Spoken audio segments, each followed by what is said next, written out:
Welcome back to the channel. Today I just wanted to kind of go over my hunting gear for the year.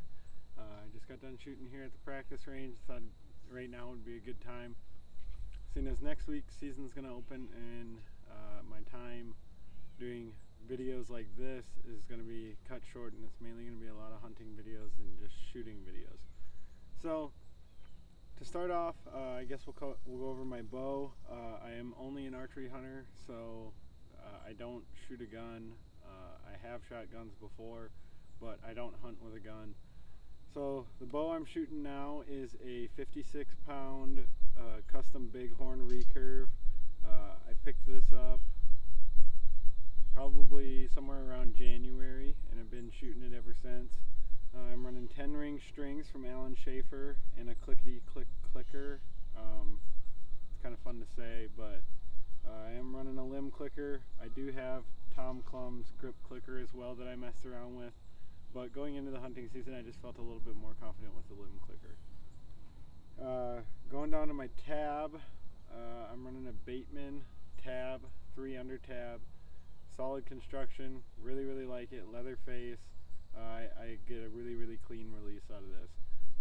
The back part, this back plate, isn't as stiff as some of the other tabs out there, like a Yost or well, mainly just the Yost, and it's never been an issue for me. I know it has been an issue for some other people, but I really like this Bateman tab.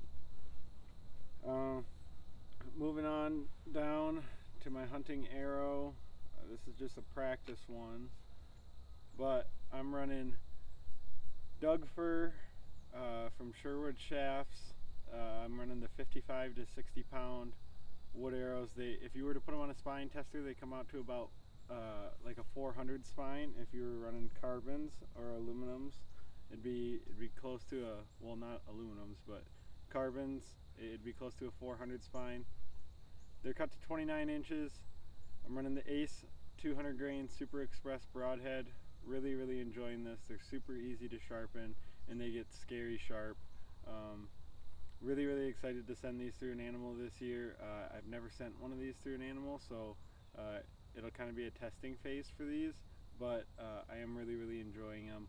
They are a little bit softer than I'd like, but like I said, they do sharpen up real good, and there's a lot of guys out there that still use them and are having a lot of success with them.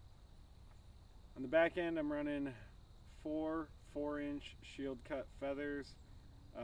I've messed around with pretty much every fletching configuration that you can think of.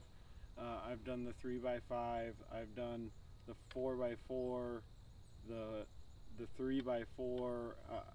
I've ran a lot of different fletchings, and my two favorites so far have been 3x5 inch and 4x4 inch. The only reason I went with 4x4 inch is just because I got such a big broadhead on there. I felt that I was getting a little bit better flight out of it. As far as boots, I'm going to be running the Crispy Idahos. I've been running those for about 2-3 years. I also have a pair of Under Armour, I can't even think of the name of them now. They're non-insulated, higher ankle support, and then when it starts to get cold, I have some Itascas that are 800 gram insulated boots that I use for mainly still hunting.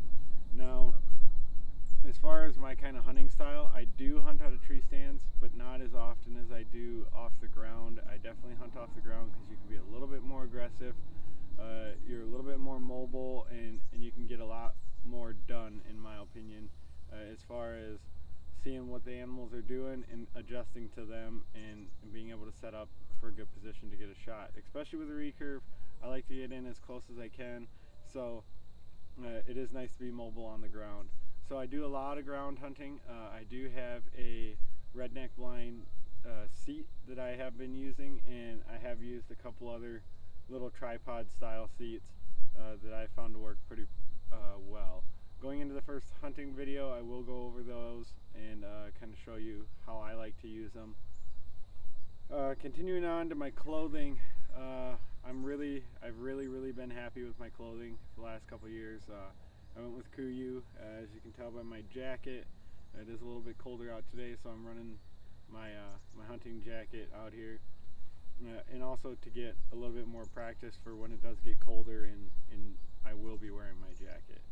So for my pants, I'm running the Quiver Attacks in the Verde 2.0. I do have some solid colors coming. I do plan after this season to go fully into solid colors and kind of flannel colored tops, but it's still running high quality technical hunting gear as my base layers and mid layers. So I'm running the Quiver Attack pants. I have nothing bad to say about them. They've worked great for me. Going up to my top, I have a First Light Yano base layer. It's the medium weight base layer, I believe, and I normally will put that on when it starts getting really, really cold. At the end of the week here, it'll be about 80 degrees, so going into the first week of season, I'll probably just wear my Kuiu merino 145 long sleeve shirt. It's a really, really thin merino top. I've really liked it. It's got a chest pocket right up here. You can put your tab in there, you can put your tags in there, you can put whatever you need to put in there, you can put right in that chest pocket. Going to hoodies, I've been running the Peloton 200 hoodie.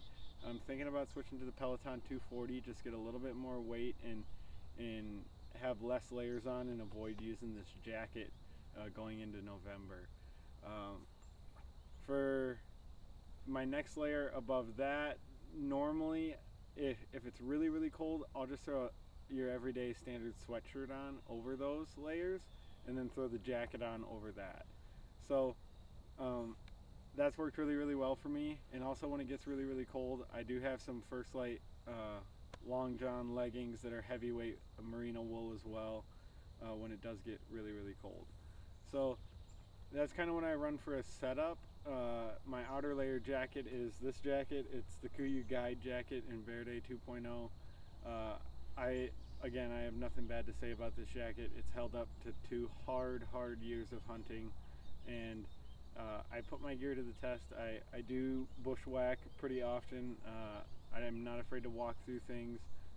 No holes, no leaks, nothing like that. The zippers are still all intact. It's got a zipper here on your arm. I've put elk calls, turkey calls, pretty much any kind of call you can think of I've shoved in here. You got 2 chest pockets here, and then as you unzip it, there is a little bit of room inside for you to layer. And my recommendation, if you're looking at Kuiu, get true to size for your base layers and your pants, and then go up a size for your next layers. That way you got a fair amount of room to layer up underneath, and the Kuiu stuff I do find is a more athletic fit, and so it does kind of fit a little bit smaller than you would think. One thing I did forget to mention is my quiver. I'm running the Great Northern Quiver. I switched this year from the Selway. I had a limb bolt Selway for 2 years almost, and just decided to switch over to a strap-on style and went with the Great Northern. I'm loving it. The only thing I kind of have a gripe about is these bottom 2 holes. These bottom 2 arrow holders can be a little bit difficult to get arrows in and out of if you're in a sticky situation. But the way I look at it, if I've already missed these 3 arrows, I'm probably not getting that 4th and 5th arrow anyways off.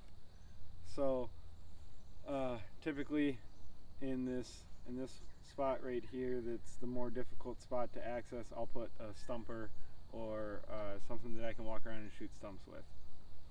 So that is kind of my setup right now. If you guys have any questions, leave them in the comments below. I'd be happy to answer your questions on my bow setup.